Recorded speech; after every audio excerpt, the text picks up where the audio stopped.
तो जय जगन्नाथ सांग मैंने तो सकाल सकाल मु बाहरी पड़ी गांधीधाम को आउ गांधीधाम को जावाई हेले मत पाखापाखि 5-6 किलोमीटर जावाक चल चल जावाक पड़ो आउ चल चल जावापर गोटे ऑटो स्टैंड रे मु ऑटो धरबी आउ ऑटो धरला जाई गांधीधाम रे पहुँचबी आउ बर्तमान मु जाऊँगी मुरबीरू गांधीधाम जाऊँगी आउ मुरबीरू पहुँचला से खियापिया कली चा पानी कली आउ चा पानी करिया बर्तमान मु गांधीधाम को बाहरी आउ गांधीधाम को जावाई हेले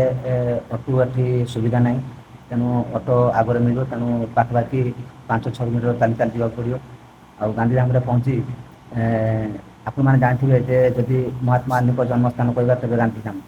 आउ से गांधीधाम हूँ मुझे तेणु जदि आपण मैंने जदि मो चैनल टी नुआ कर देखुं तेज गोटे सब्सक्राइब करेंगे और जदि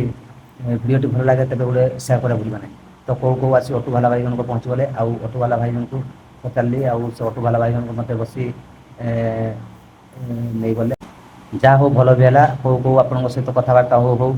आउ ऑटो वाला भाई जन को भी आस मत रिसीव कले आउ बहुत खुशी आपण मानक तेज रोचे जय जगन्नाथ।